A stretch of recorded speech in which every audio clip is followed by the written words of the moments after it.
Welcome back to Classic Literature Free Audiobooks. Now, let the story continue with 20,000 Leagues Under the Sea. Chapter 22, The Last Words of Captain Nemo. The panels had closed on this dreadful vision, but light had not returned to the saloon. All was silence and darkness within the Nautilus. At wonderful speed, 100 feet beneath the water, it was leaving this desolate spot. Whither was it going? To the north or south? Where was the man flying to after such dreadful retaliation? I had returned to my room, where Ned and Conseil had remained silent enough. I felt an insurmountable horror for Captain Nemo. Whatever he had suffered at the hands of these men, he had no right to punish thus. He had made me, if not an accomplice, at least a witness of his vengeance. At 11, the electric light reappeared. I passed into the saloon. It was deserted.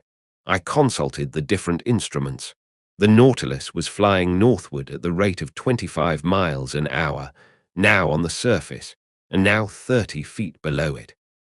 On taking the bearings by the chart, I saw that we were passing the mouth of the Manche, and that our course was hurrying us towards the northern seas at a frightful speed. That night we had crossed 200 leagues of the Atlantic. The shadows fell, and the sea was covered with darkness until the rising of the moon. I went to my room, but could not sleep. I was troubled with dreadful nightmare. The horrible scene of destruction was continually before my eyes. From that day, who could tell into what part of the North Atlantic basin the Nautilus would take us, still with unaccountable speed? Still in the midst of these northern fogs, would it touch at Spitzbergen or on the shores of Nova Zembla? Should we explore those unknown seas, the White Sea, the Sea of Kara, the Gulf of Obi, the archipelago of Lyarov, and the unknown coast of Asia? I could not say. I could no longer judge of the time that was passing. The clocks had been stopped on board. It seemed, as in polar countries, that night and day no longer followed their regular course. I felt myself being drawn into that strange region, where the foundered imagination of Edgar Poe roamed at will. Like the fabulous Gordon Pym, at every moment I expected to see that veiled human figure of larger proportions than those of any inhabitant of the earth, thrown across the cataract which defends the approach to the pole. I estimated, though perhaps I may be mistaken, I estimated this adventurous course of the Nautilus to have lasted 15 or 20 days, and I know not how much longer it might have lasted, had it not been for the catastrophe which ended this voyage. Of Captain Nemo, I saw nothing whatever now, nor of his second. Not a man of the crew was visible for an instant. The Nautilus was almost incessantly under water. When we came to the surface to renew the air, the panels opened and shut mechanically. There were no more marks on the planisphere. I knew not where we were. And the Canadian, too, his strength and patience at an end, appeared no more. Conseil could not draw a word from him, and fearing that, in a dreadful fit of madness, he might kill himself, watched him with constant devotion. One morning, what date it was I could not say, I had fallen into a heavy sleep towards the early hours, a sleep both painful and unhealthy when I suddenly awoke. Ned Land was leaning over me, saying in a low voice, "We are going to fly." I sat up. "When shall we go?" I asked. "Tonight. All inspection on board the Nautilus seems to have ceased. All appear to be stupefied. You will be ready, sir?" "Yes. Where are we?" "In sight of land. I took the reckoning this morning in the fog, 20 miles to the east." "What country is it?" "I do not know, but whatever it is, we will take refuge there." "Yes, Ned, yes. We will fly tonight, even if the sea should swallow us up." "The sea is bad, the wind violent, but 20 miles in that light boat of the Nautilus does not frighten me. Unknown to the crew, I have been able to procure food and some bottles of water." "I will follow you. But," continued the Canadian, "if I am surprised, I will defend myself. I will force them to kill me. We will die together, friend Ned. I had made up my mind to all. The Canadian left me. I reached the platform on which I could with difficulty support myself against the shock of the waves. The sky was threatening, but as land was in those thick brown shadows, we must fly. I returned to the saloon, fearing and yet hoping to see Captain Nemo, wishing and yet not wishing to see him. What could I have said to him? Could I hide the involuntary horror with which he inspired me? No, it was better that I should not meet him face to face, better to forget him. And yet, how long seemed that day, the last that I should pass in the Nautilus? I remained alone. Ned Land and Conseil avoided speaking for fear of betraying themselves. At 6 I dined, but I was not hungry. I forced myself to eat in spite of my disgust, that I might not weaken myself. At 6:30 Ned Land came to my room, saying, "We shall not see each other again before our departure. At 10 the moon will not be risen. We will profit by the darkness. Come to the boat. Conseil and I will wait for you." The Canadian went out without giving me time to answer. Wishing to verify the course of the Nautilus, I went to the saloon. We were running NNE at frightful speed and more than 50 yards deep. I cast a last look on these wonders of nature, on the riches of art heaped up in this museum, upon the unrivaled collection destined to perish at the bottom of the sea, with him who had formed it. I wished to fix an indelible impression of it in my mind. I remained an hour thus, bathed in the light of that luminous ceiling, and passing in review those treasures shining under their glasses. Then I returned to my room. I dressed myself in strong sea clothing. I collected my notes, placing them carefully about me. My heart beat loudly. I could not check its pulsations. Certainly my trouble and agitation would have betrayed me to Captain Nemo's eyes. What was he doing at this moment? I listened at the door of his room. I heard steps. Captain Nemo was there. He had not gone to rest. At every moment I expected to see him appear and ask me why I wished to fly. I was constantly on the alert. My imagination magnified everything. The impression became at last so poignant that I asked myself if it would not be better to go to the captain's room, see him face to face, and brave him with look and gesture. It was the inspiration of a madman. Fortunately, I resisted the desire and stretched myself on my bed to quiet my bodily agitation. My nerves were somewhat calmer, but in my excited brain I saw over again all my existence on board the Nautilus. Every incident, either happy or unfortunate, which had happened since my disappearance from the Abraham Lincoln. The submarine hunt, the Torres Straits, the savages of Papua, the running ashore, the coral cemetery, the passage of Suez, the island of Santorin, the Cretan diver, Vigo Bay, Atlantis, the iceberg, the South Pole, the imprisonment in the ice, the fight among the palps, the storm in the Gulf Stream, the Avenger, and the horrible scene of the vessel sunk with all her crew. All these events passed before my eyes like scenes in a drama. Then Captain Nemo seemed to grow enormously, his features to assume superhuman proportions. He was no longer my equal, but a man of the waters, the genie of the sea. It was then 9:30. I held my head between my hands to keep it from bursting. I closed my eyes. I would not think any longer. There was another half-hour to wait, another half-hour of a nightmare which might drive me mad. At that moment I heard the distant strains of the organ, a sad harmony to an undefinable chant, the wail of a soul longing to break these earthly bonds. I listened with every sense, scarcely breathing, plunged like Captain Nemo in that musical ecstasy which was drawing him in spirit to the end of life. Then a sudden thought terrified me. Captain Nemo had left his room. He was in the saloon, which I must cross to fly. There I should meet him for the last time. He would see me, perhaps speak to me. A gesture of his might destroy me, a single word chain me on board. But 10 was about to strike. The moment had come for me to leave my room and join my companions. I must not hesitate, even if Captain Nemo himself should rise before me.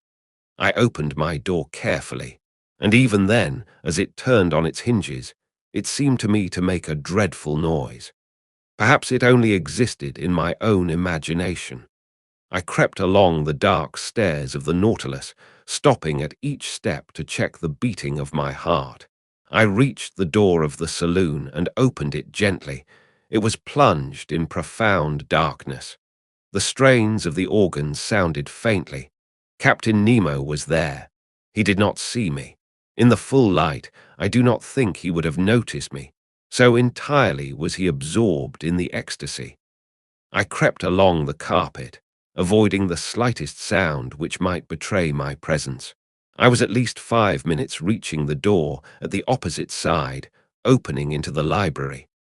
I was going to open it when a sigh from Captain Nemo nailed me to the spot.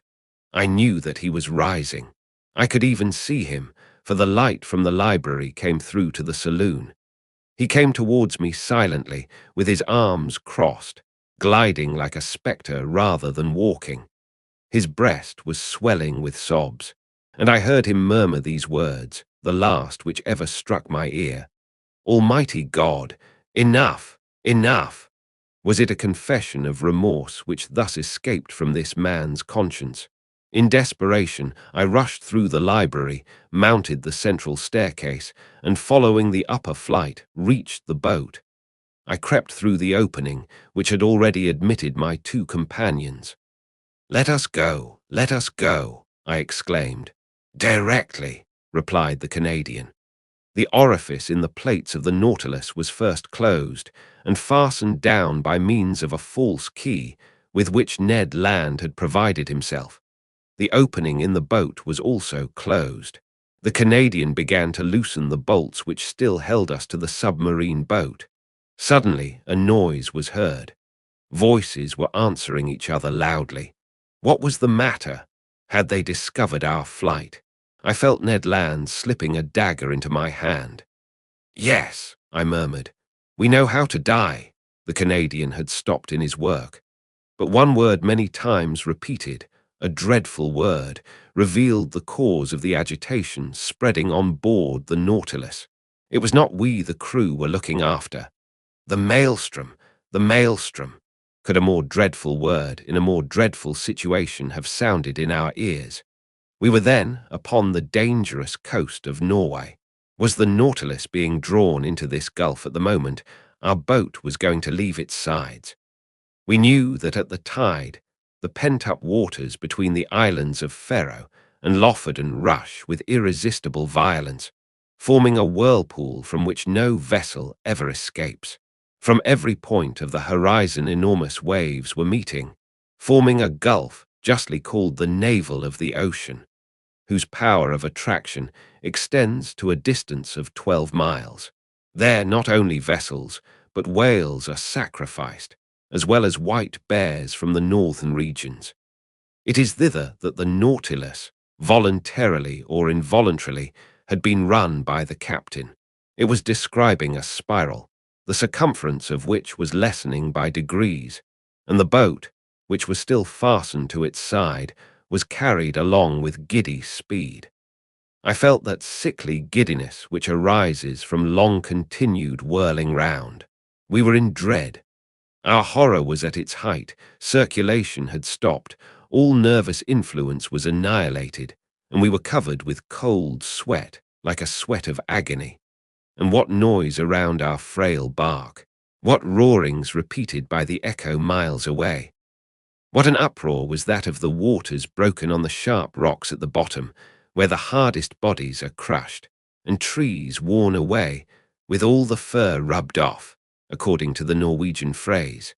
What a situation to be in! We rocked frightfully. The Nautilus defended itself like a human being, its steel muscles cracked.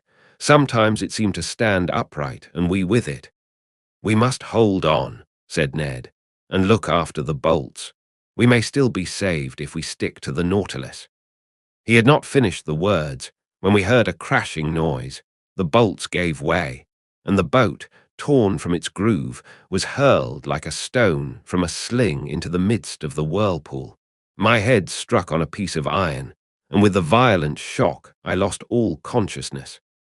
Next chapter, chapter 23, conclusion. Thus ends the voyage under the seas. What passed during that night? How the boat escaped from the eddies of the maelstrom? How Ned Land, Conseil, and myself ever came out of the gulf, I cannot tell. But when I returned to consciousness, I was lying in a fisherman's hut on the Lofoden Isles. My two companions, safe and sound, were near me holding my hands. We embraced each other heartily. At that moment, we could not think of returning to France. The means of communication between the north of Norway and the south are rare, and I am therefore obliged to wait for the steamboat running monthly from Cape North. And among the worthy people who have so kindly received us, I revise my record of these adventures once more.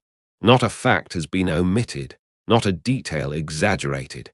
It is a faithful narrative of this incredible expedition in an element inaccessible to man, but to which progress will one day open a road. Shall I be believed? I do not know, and it matters little after all. What I now affirm is that I have a right to speak of these seas, under which, in less than 10 months, I have crossed 20,000 leagues in that submarine tour of the world, which has revealed so many wonders. But what has become of the Nautilus? Did it resist the pressure of the maelstrom? Does Captain Nemo still live? And does he still follow under the ocean those frightful retaliations? Or did he stop after the last hecatomb? Will the waves one day carry to him this manuscript containing the history of his life? Shall I ever know the name of this man? Will the missing vessel tell us by its nationality that of Captain Nemo? I hope so. And I also hope that his powerful vessel has conquered the sea at its most terrible gulf, and that the Nautilus has survived where so many other vessels have been lost. If it be so, if Captain Nemo still inhabits the ocean, his adopted country, may hatred be appeased in that savage heart. May the contemplation of so many wonders extinguish forever the spirit of vengeance. May the judge disappear, and the philosopher continue the peaceful exploration of the sea. If his destiny be strange, it is also sublime. Have I not understood it myself? Have I not lived 10 months of this unnatural life? And to the question asked by Ecclesiastes 3,000 years ago, that which is far off and exceeding deep, who can find it out? 2 men alone of all now living have the right to give an answer, Captain Nemo and myself the end. Thank you for joining me on this journey through 20,000 leagues under the sea. I hope you enjoyed the story and found it captivating. If you're hungry for more thrilling tales, explore more timeless literature in our curated public domain audiobook collection. Link in description. Don't forget to subscribe so you won't miss upcoming readings, and feel free to leave your suggestions or favorite titles in the comments. Stay tuned for the next story. Happy listening.